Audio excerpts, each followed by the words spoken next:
Do you have questions about life that you want answered?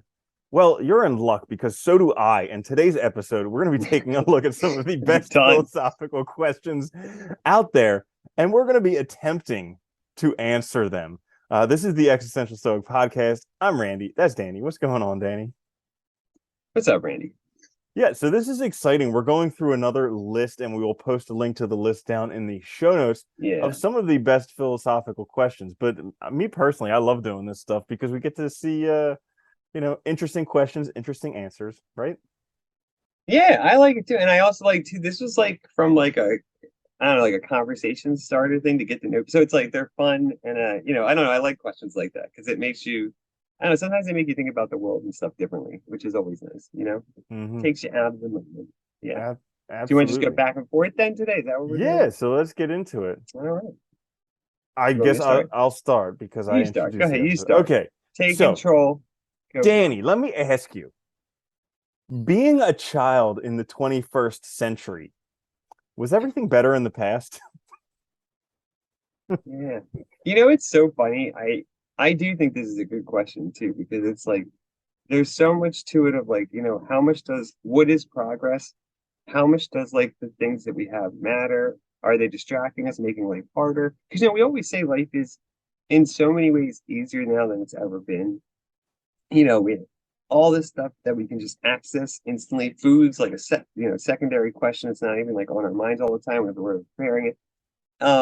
But there's also a lot of stuff I think that we didn't struggle with before. Like I think that like mental health issues seems like they've gotten worse, would be my guess, at least with like all the technology and connectedness. You know, you you're aware of all the stuff going on all over the world that's like overwhelming. We're also, destroying the environment. That's problematic potentially. It's just in a lot of ways, it also seems more chaotic because the world's bigger. In the past, I think it was smaller communities, smaller networks. You just couldn't talk to this many people or know what was going on around you. So I think there is that side. And I think people seem to pine for the past as like and imagine it better. But I do also personally, I think that's also false because I think it's a false, like it's something where we're like when we imagine that we'll be happy when we get X, Y, or Z, we imagine we'd be happier in the past at this specific time because it's like everything else. We're not there, so we just pretend or imagine that it would fix all of our problems if we were in a different place, existence, whatever. And I think that really gets to the issue that we have to deal with our problems because that's the only way to make us happy, not run from them or not hope to just be somewhere else, right? Yeah. Yeah, we definitely get nostalgic about stuff in the past. And when I look back, I agree with you. I can look back and be like, yeah, things were so much better then. But also, I can look back and be like, whoa, things were also way worse back then. Like the world was super violent back then. Yeah. Like in Yeah. Rome, the only way that political parties changed was by whoever was in power getting murdered. And like all Yeah. over the world, there was just war and murder and rape and all of these terrible things that, like, for the most part, we don't really have to deal with.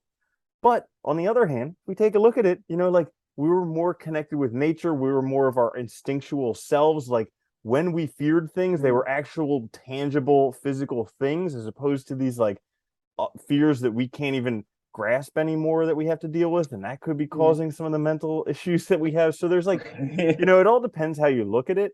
And I think part of it is like how you look at it actually tells a little bit about yourself, maybe.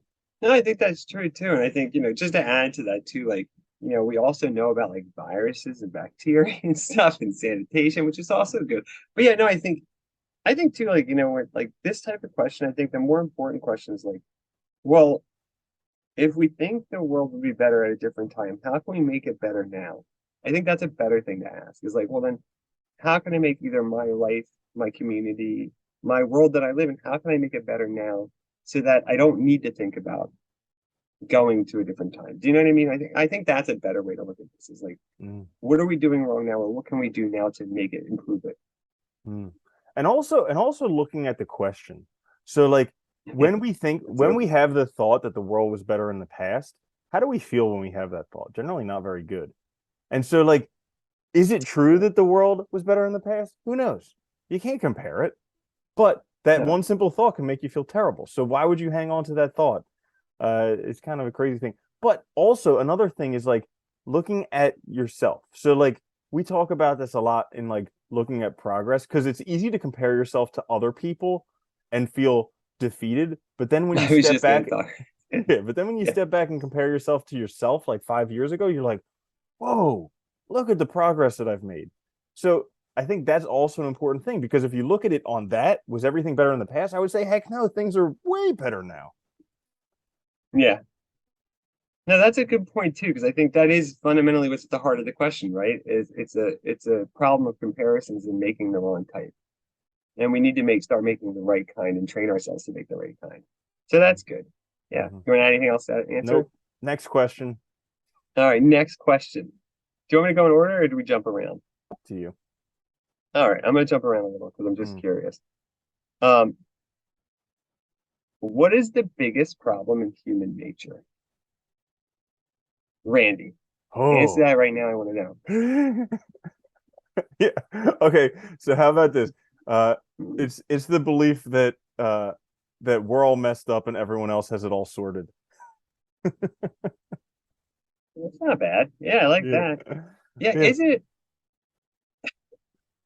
I love questions about human nature too because I'm always like, well, wait, what is human nature? Like, what is human nature to begin with? Are we talking about like our biological nature? Are we talking about like, I don't know, some nature like philosophers used to, as in like rational beings? Are we talking about, I don't know, you know? I think uh the one that I said, I definitely think that's important, but I truly think that one of the biggest problems in human nature is the belief that things should be different from what they are.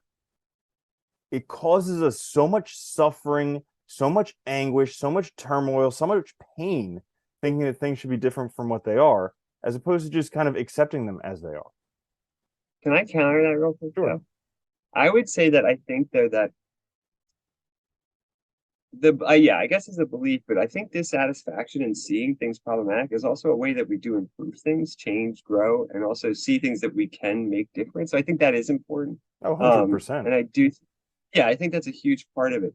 I would actually also add too, I think one of the biggest problems is that we think we're in competition with each other and that we have to win and everybody else has to lose rather than Mm, we could all potentially win. I think that is our biggest flaw, that we view it as competition mhm. rather than as, looking for ways where we could all actually like, because it's funny. I was thinking about this just the other day, like, why why do we make it where people are depressed and all do like commit suicide? Have all these horrible things. Like, why are we trying to stop that? Like, why do we accept a world like that? I mean, don't get me wrong. I'm not trying to ask for answers. I'm just saying, like, I think that's our biggest flaw, yeah, in human nature.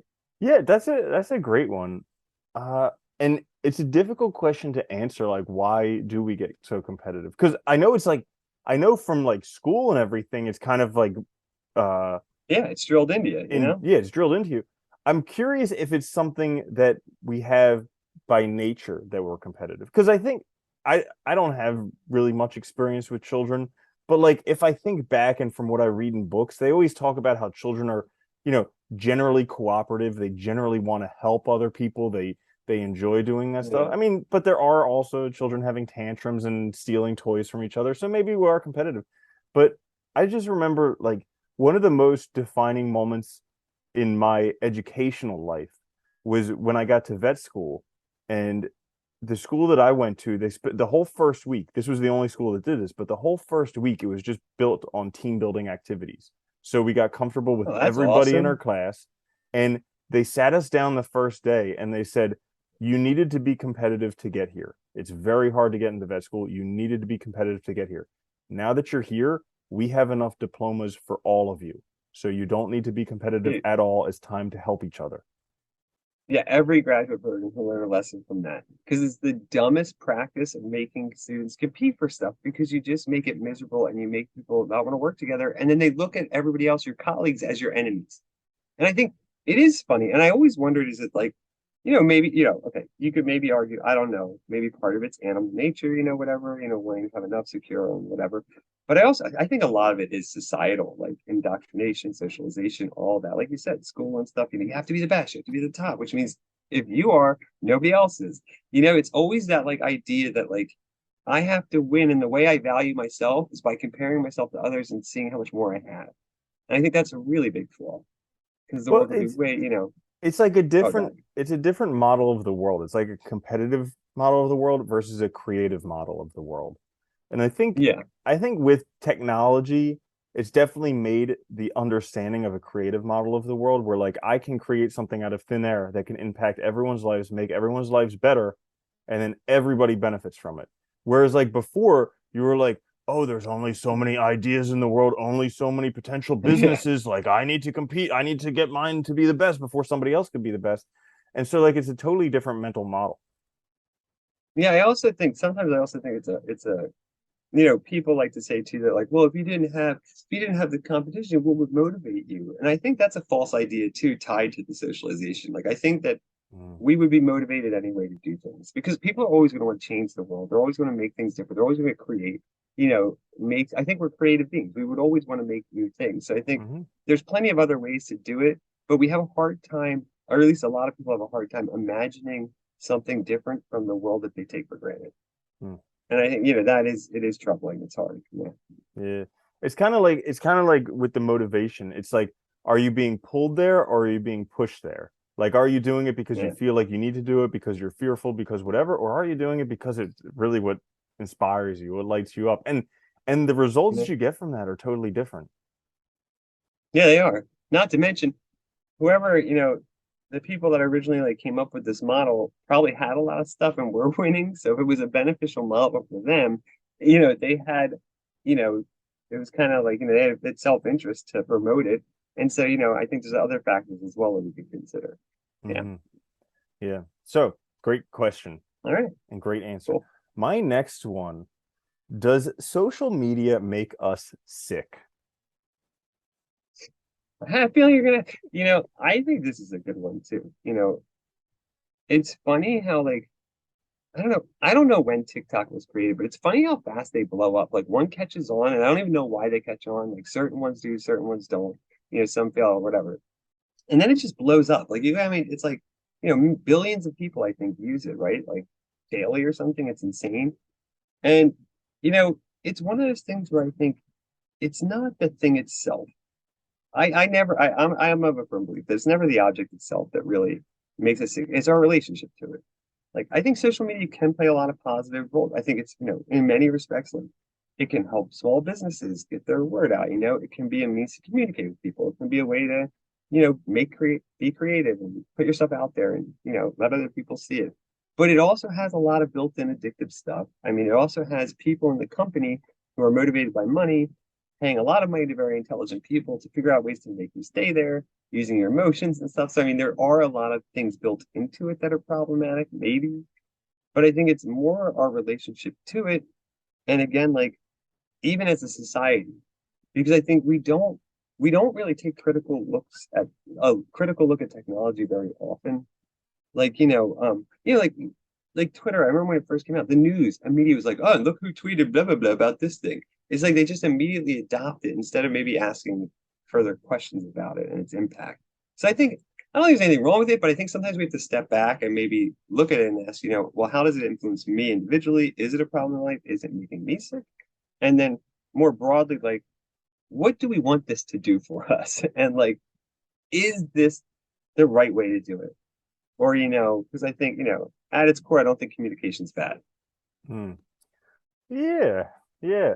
My answer was an Yeah, absolute resounding yes. Like yeah, yeah, there are so many things that have a fewer ROI negative than social media. yeah, Like I yeah, was talking with my friend the other day, and he was like, "Do you use social media?" And I was like, "No." And he's like, "Why not?" I was like, listen, there's like so many fewer things that have like negative correlations. Like social media, they've shown like you're more likely to be depressed. You're more likely to like yeah, have attention problems. Like all these different things, they're all negative things. It's not like if you're using social media, hey, there's like a 70% chance you could get healthier, but it's like they don't have that. yeah, yeah, They don't have that. It's like yeah, all terrible things.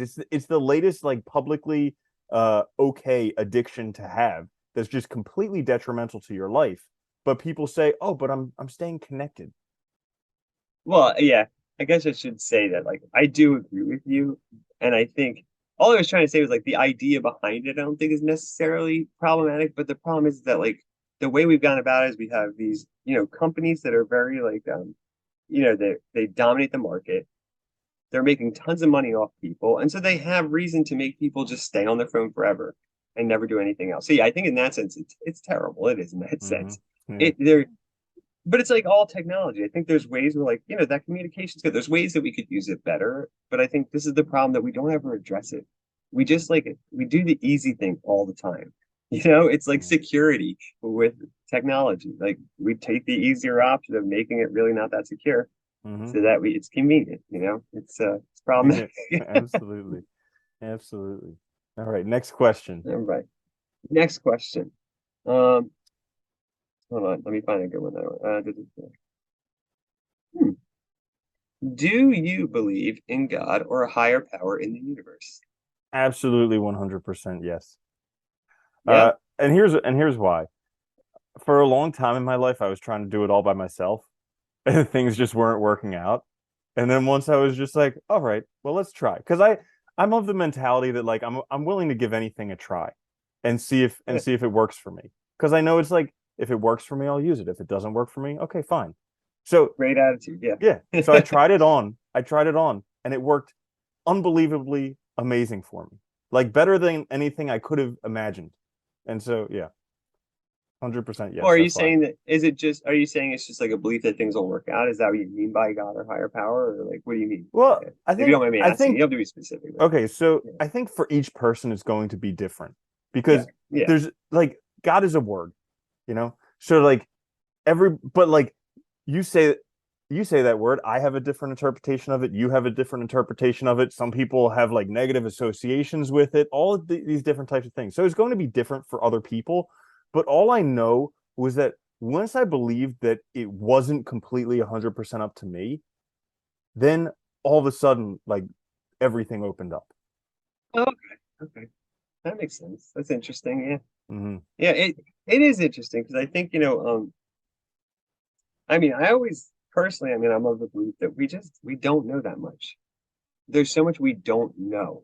So I have no problem with, like you said, trying things out, seeing what works for you. I have no issue with that. And I like to be open-minded because I think it's important.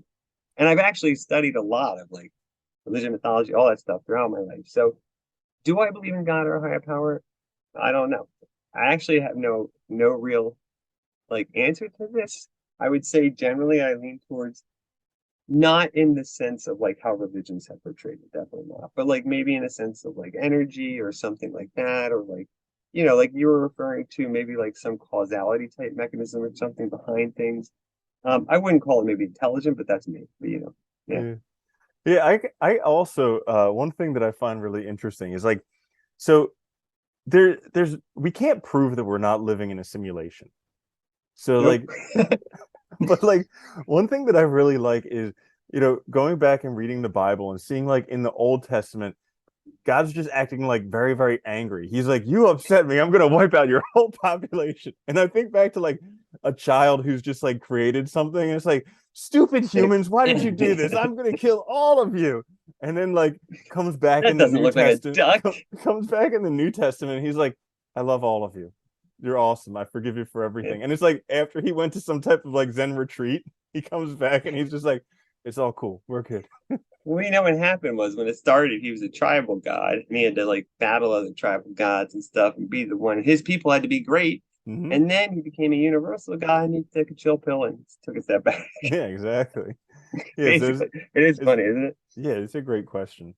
But yeah. All right. So next question, All and right. this is an important one. I think we have a lot of experience in this area. Oh, what What is would it? you like to change about the school system? About the school system? I Oh man, that's like a whole episode. know, right? I okay, honestly, like I'm gonna just talk. I'm just gonna say about the U.S. just because I don't want to make it too difficult. So we have like public school, private schools, all these different things for like lower education. Then we have colleges, right? I would really like to see fundamental changes. We have not changed education really at all and like since we started it and formalized it. Yes, we've added technologies, but we only use them in really an intermediary role. They don't play any real role in like making it different. And I think we live in an age now where like I think people might specialize in something, but they don't know enough broadly either. Like I think you need a broad foundation, but I also think you need real practical skills. So if you wanted like specific answers, I think we should make public schools like, for younger kids have a better universal kind of curriculum where everybody has access to the same stuff. So the opportunity is equal from the starting point, not by like district, not by community, not by like so area, if one area is really wealthy, their school's way better, and has more stuff. It shouldn't, I don't think it should be like that. I also think we should start focusing on teaching a much broader range of stuff. Particularly, I think we should teach kids how to think critically, ethics, how to be a good person or the good life, so they can start thinking about themselves in terms of like development and growth. And I think we should start, you know, especially maybe in high school or college, start doing more incorporation with like apprenticeships again of some sort, or making more agreements with like something like that where you don't do as much abstract theorizing as you would also combining that with practical hands-on experience. Because I think we lack the practical side completely. And I think we produce people that can critically think and that have no way to solve problems that every human suffers with, like how to grieve, how to deal with your emotions, how to have a good relationship, how to be a good person. Like most people can't answer those questions, and we need a way to do that. So I think that needs to be part of it. That's my shortest answer I can Yeah, those are some give. great suggestions. A couple things that I thought of. One, I think school should be optional. I don't think you should have to go Oh, to school as a child. oh, I think that's the biggest because you have all these people who are forced to be there who don't want to be there. So I think 100% it should be optional. Uh, Second, I think that what is oh yeah, we need to like get rid of the classics. Like cut them out of the curriculum because they're garbage. They literally I still like I read we both read a ton of books and I yeah. still try to read the Wait, classics and they're garbage. you mean just to be explicit? You're not talking about like really classic philosophers. You're talking about like The the Scarlet Scarlet Letter. Letter. Yeah. Yeah, Scarlet Letter, particularly. Canterbury Tales, like those types of things that every child has to read. Oh, And it's like it turns people off to reading because you're reading garbage and it's not even intelligible. oh, you know what? One other thing too. Mm. Let kids select what they want to read so that Yes. they're making choices because I think that's good. And I also think I thought I was thinking about this the other day, but like especially young kids, letting them pick a project at the beginning of the year, something that they would have to work on, research, figure out, learn skills, and then produce something and then do it and facilitate it. That would be awesome. Yeah. Hmm. Empower the learner so that people can learn to learn on their own because they can. And I think we do it in a way where people feel like they can't learn without somebody instructing them, but you really don't need that. Hmm. Yeah. So, in addition to what you were talking about with a philosophical education, because that's very, very practical, how to live the good life, I think also very important, a financial education. And I'm not talking about Oh yeah, accounting because definitely. accounting is Yeah. BS and nobody needs to learn that. But what I'm talking about is like have them read Rich Dad Poor Dad or have them learn how to make a budget and how to live off of a budget. Something like Yeah. that that's actually practical that could make an impact in their life. Have them run the numbers for if they start investing $5 today or $5 a month today, how much they'll have when they're 67. Like every kid wants to be a millionaire, but if you show them, if they just put $5 a month away now in an S&P index fund, guess what? By the time they're 67, they will be a millionaire. It's guaranteed. So like, Yeah. yeah. So instead of we teach them all this garbage that's useless, and then the actual important things. And I think part of that is like the teachers unions. Now I don't know exactly, but in Steve Jobs' biography, he was talking about how he's like one of the biggest things holding back the education system is the teachers unions. And now, like I said, I don't know this, but it kind of resounds because with the teachers unions, it's not performance based pay. So like everything else, you go to jobs anywhere else, you're basically your performance is important. But as a teacher, if you get tenure, then no longer need to perform. let me say this, and Yeah, I do know a fair amount about the union, but I because I'm would say also that like talking about something that I don't know. So I no, also that's say, fair. yeah. I mean, look, I have issues with the union myself, actually, and I think I think it's there for a reason right now because the administrations and the townships and stuff. Otherwise, it would be worse. So I think it is there for a reason. But I also think that, like, yes, schools, and it's very slow to adopt new things because they don't have funding or they're not allowed to because they have the parents dictating what they can do.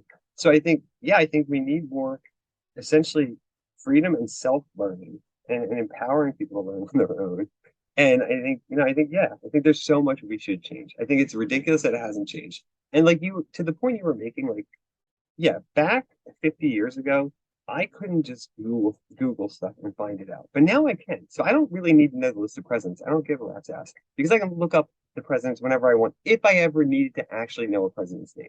I can also look up maps of the entire world. I can also get the geolocation of anywhere. So starting to think more carefully about what facts can I actually access versus what stuff can I not. And what I can access is how to answer open-ended questions, how to think critically, how to actually develop skills, how to actually, things about how to actually live my life. And I think that's what we should be focusing on. Hmm. Because the learning part, people can learn. They just got to be interested in something, and it's not that big of a deal. Yeah. And I think, having it more like individual directed would be awesome. Yeah. Hmm. Yeah, absolutely. All All right. right. Next Good. question. Yeah, that was fun. All right. I like this one, so I'm going to ask you anyway. So, what should the goal of humanity be? I like Mm. really paying attention to that. Yeah. This is a funny one. Uh, so that question is kind of similar to, uh, what's the meaning of life? Yeah, a little bit. Yeah, Okay, yeah, kind of similar. So my response to what's the meaning of life is filling holes. yeah. That's a good one. I like that. Because it's like, if you look at it, It is. what do we do? It We're really always is. trying to fill holes. Like, we're eating, we're filling holes. We're breathing, we're filling holes. We're having sex, we're filling holes. But it's also like all these motivations that we have. We want to be We happy. identify We're problems. filling a hole within ourselves. Yeah. So it's like all these different things that we do, we're filling holes. Yeah. I think it's kind of a tongue-in-cheek answer to what's the meaning of life. Um, No, I like I, that one, man. for let me okay, so I'll give a little bit more of, I guess, a realistic answer. So,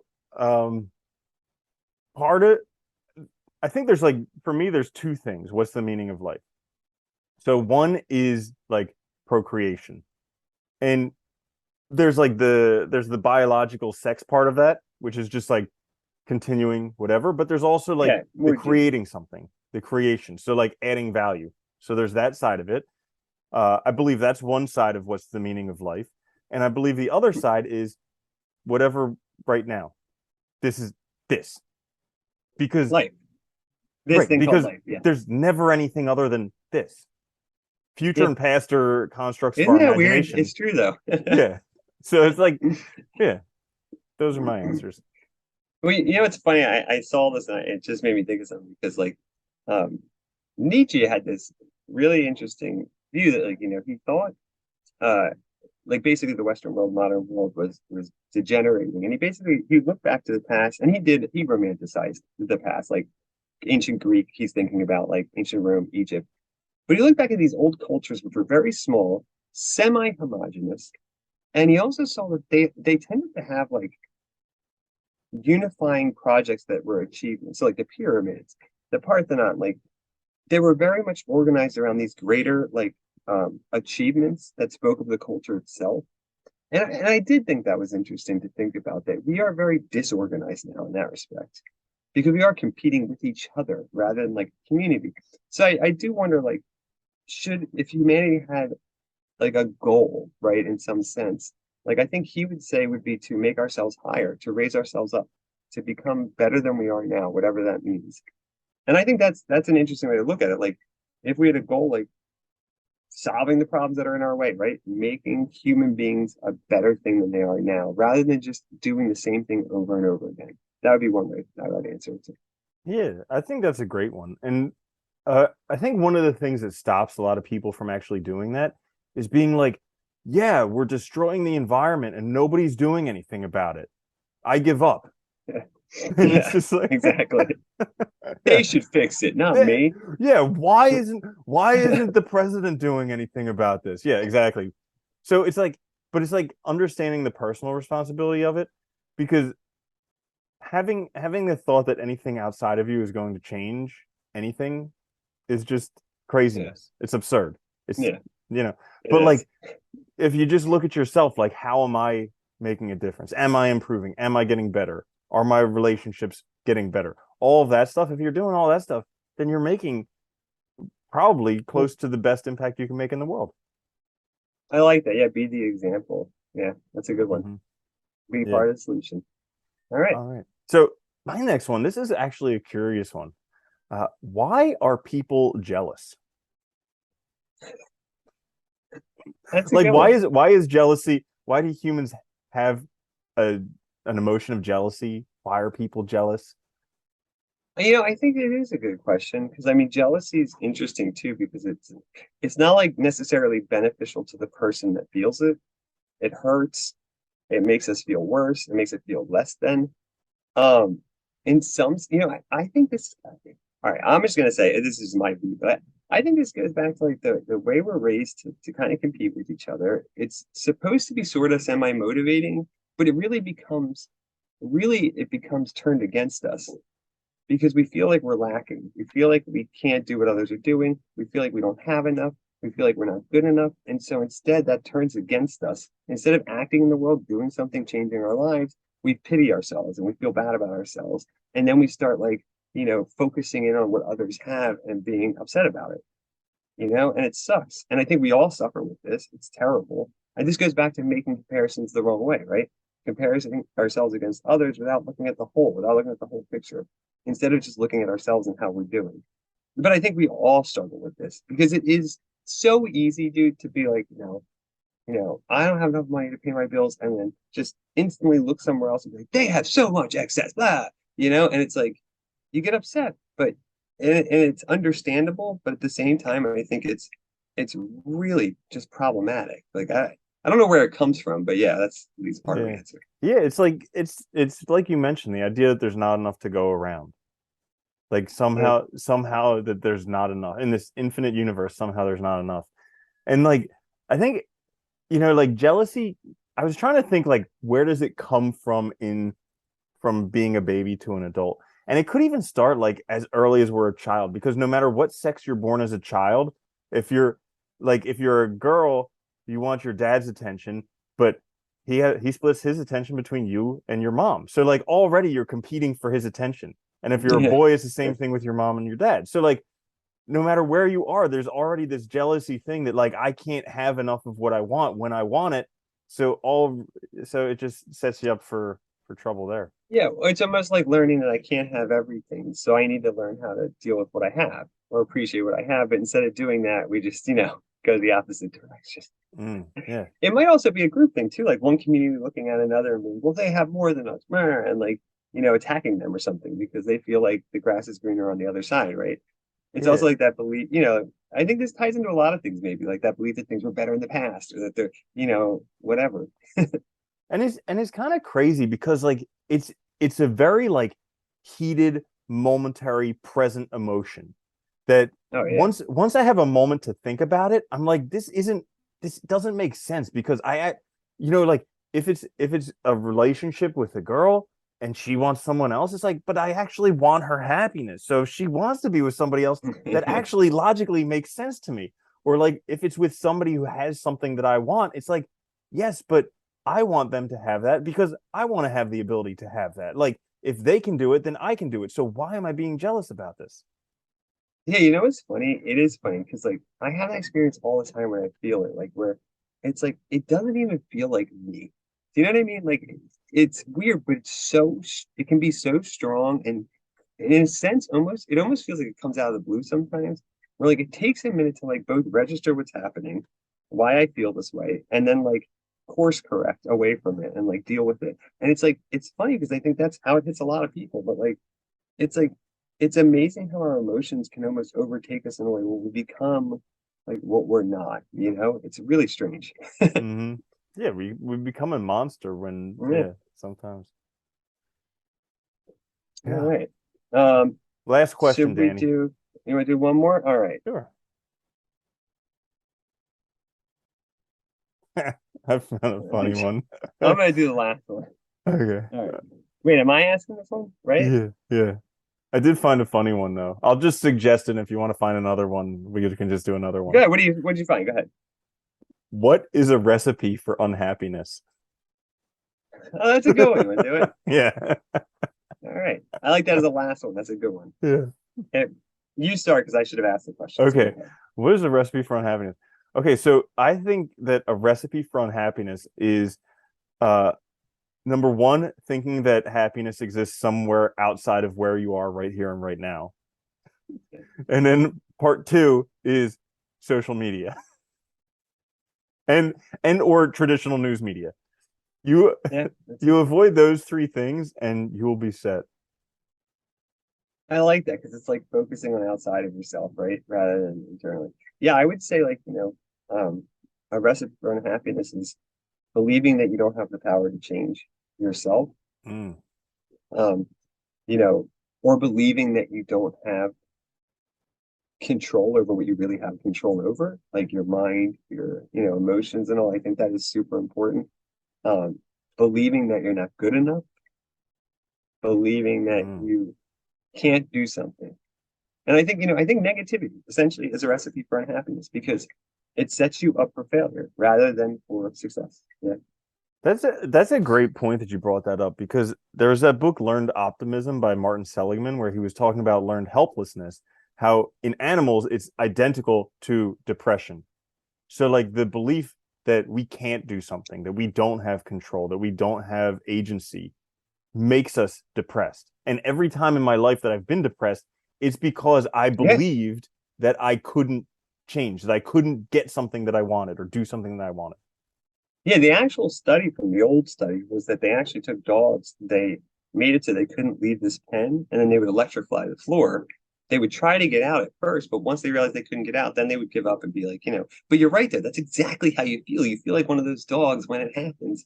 And it's like it totally makes you forget that no, you can change things. You just have to start doing it. Mm-hmm. And I think that was one of the hardest things when I was really depressed was like reminding myself that I still had agency and I can still make things happen. And like it started with little things and I just built on it. And then, you can go from there. Mm-hmm. It actually is really amazing. But yeah. Yeah.